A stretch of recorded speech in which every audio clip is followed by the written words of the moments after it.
At a 1, 2, 3, the official didn't.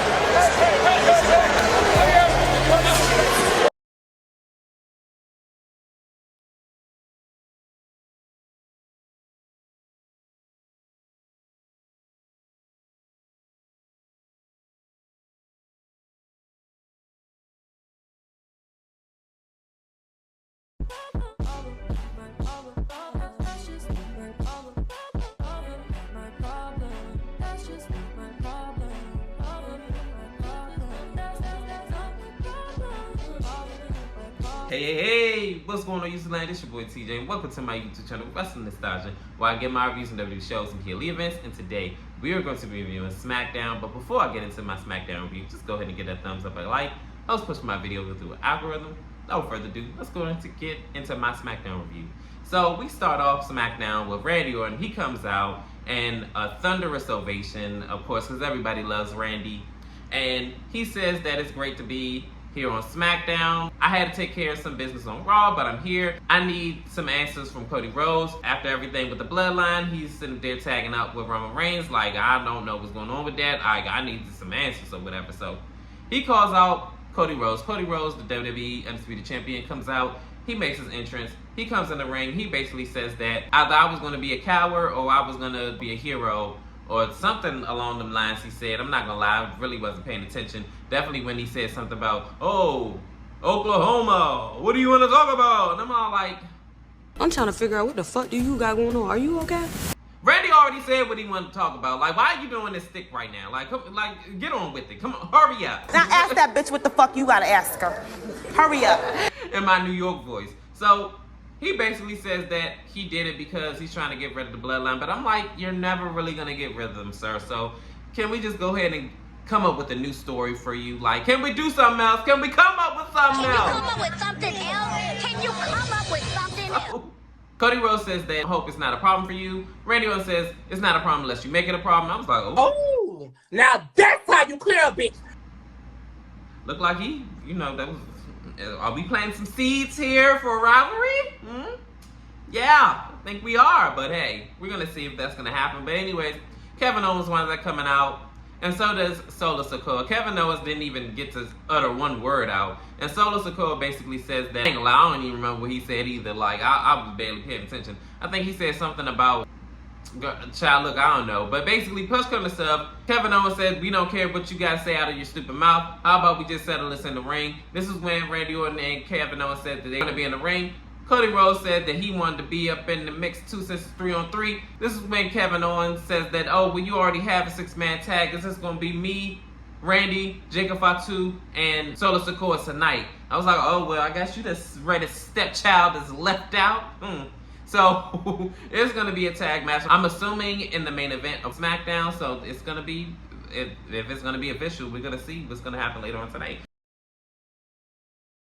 In our next segment, it is Tiffany Stratton and Nia Jax. And Nia Jax is pissed and heated that Bayley and Naomi are still here, being as though that they had the opportunity to get rid of them. She said, what happened? What went wrong? This, and the third. So then this is when Tiffany Stratton tries to come up with a rebuttal, but she can't say that with, Nia Jax literally down her neck, because she got her like this, so she's going to do the choke slam on her. And she's all like, listen to me, if this goes bad for me, this is going to go completely horrible for you. So long as everything goes kosher tonight, we could be friends again. And I'm all like, you bipolar ass chick. Like, if you don't get your paws off me, girl. You get your fucking hands off me. You ain't my mama. Like, what are you thinking? And then she just walks off. And it looked like Tiffany Stratton is quite enough of Nia Jax, and it's about time. So we're going to see what's going to happen with that development, but she need to go ahead and get a backbone and just go ahead and cash in on her very sooner than later. In our first matchup, it is Bayley versus Naomi for the #1 contender spot for the Women's Championship. So this match started off with them filling each other out and everything like that. The story of the match is like, oh, do I really want to go all the way there? Do I really want to win this match? Not do I really want to win this match. Do I really want to go to the extremes to get the win?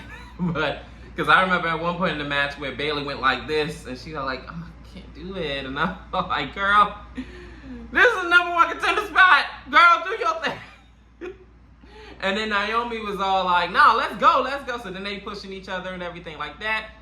Towards the commercial break, Naomi dived out on the outside on Bayley. And then when we get back from commercial break, Bayley is like, you know, doing a number on Naomi. Got on the ropes, and then I think she did like a jumping elbow on her. And then like towards the end of the match, Bayley winds up doing a belly to Bayley. And then wind up getting on the top rope and hitting a big elbow drop. And then 1, 2, 3, Bayley is the #1 contender for Nia Jax's Women's Championship. But also noteworthy, bad guys normally or typically wear black. And Naomi was wearing black. Heel turn? And then when Bayley was in the ring trying to like, you know, see about Naomi what was going on after the match, she was just like, hey, you got it? And then she got out the ring. I was like, ooh. I said, now, if this is a Naomi heel turn, baby, I'm here for this. So, we're going to see where this goes. In this next segment, it is Andrade, and he winds up going down in the hallway, getting ready for his match against Carmelo Hayes. And he runs into LA Knight, and he said, you beat me last week, but as a real man, they shake hands. And you lost my respect last week. So he said, oh, gosh, here we go. And Carmelo Hayes come out of nowhere and just beats on. Didn't even beat him. He just ran and socked him. And then he just flipped over the equipment desk or whatever, the equipment box.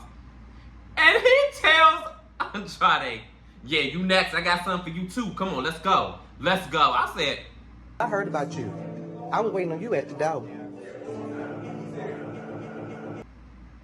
okay.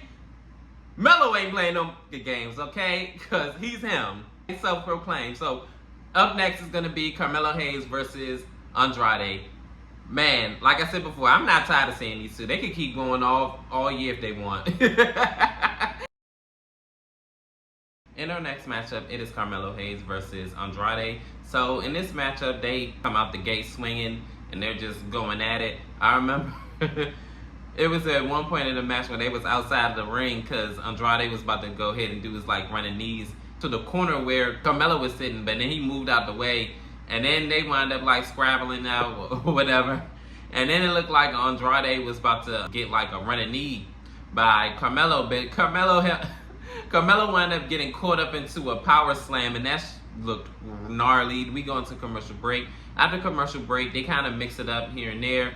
And then I remember towards the end of the match, this is where LA Knight wound up coming out. But this distraction causes Andrade to get rolled up. And 1, 2, 3, they're tied up now. It is Carmelo Hayes winds up getting the victory. And now they're tied up 3-3. So guess they're going to have a best of 7. And like I said before, I don't mind seeing them keep mixing it up. But after the match, this is where Andrade and LA Knight wind up getting into words a little bit. And LA Knight tries to like extend his hand to, you know, give him a handshake. And I'm like, bruh, it's a little bit too late for that. And Andrade winds up just getting out the ring. So we're going to see what's going to happen with these 3 men.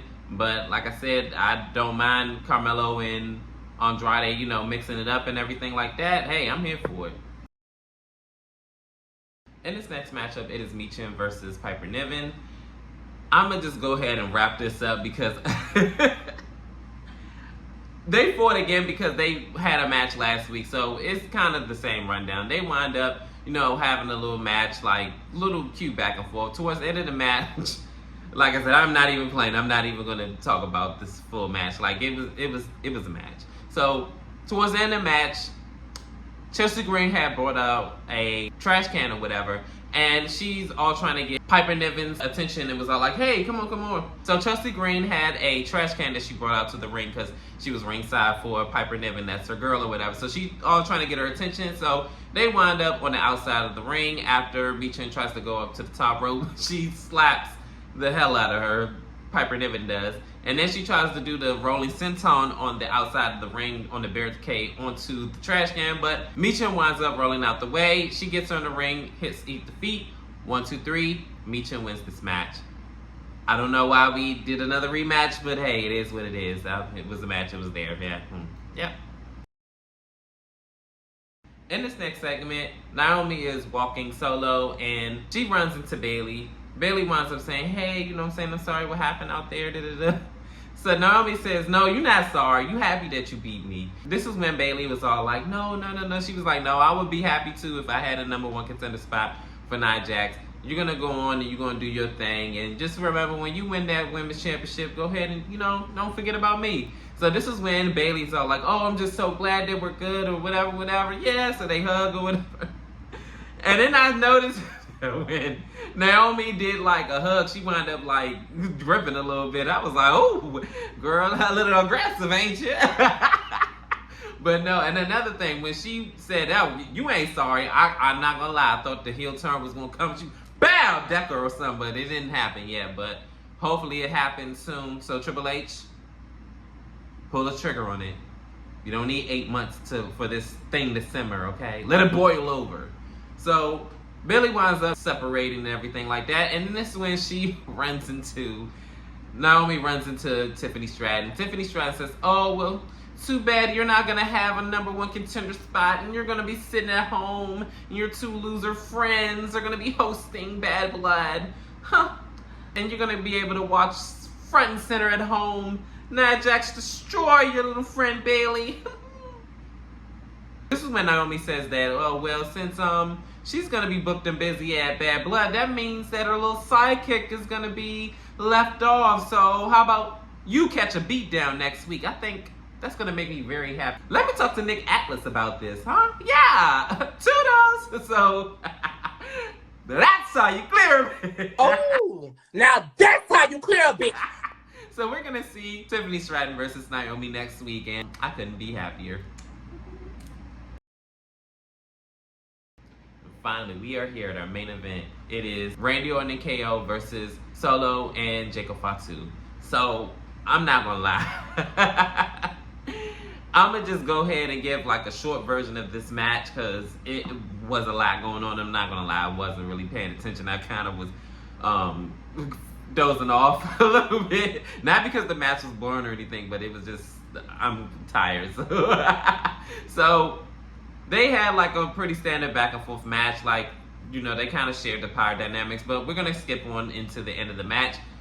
The Bloodline, of course, comes out like predictable, which was the tag team champions, the Tongans. They come out and they distract the referee and all that other good stuff. But this is when Cody Rhodes comes out, and Cody Rhodes winds up beating up the tag team champions himself. I'm like, what good are y'all for? Like, y'all are the tag team champions. Y'all should have easily just gone ahead and just jumped him. Like, what are you doing? So they wind up getting beat and cooked. Like, can y'all lose y'all championships next week? Like, for real. Like, come on. Like, enough's enough. But, hey, I know I'm not the only one to feel this way. So, anyways, he winds up going ahead and beating up the tag team champions. But then he winds up getting beat up by Jacob Fatu.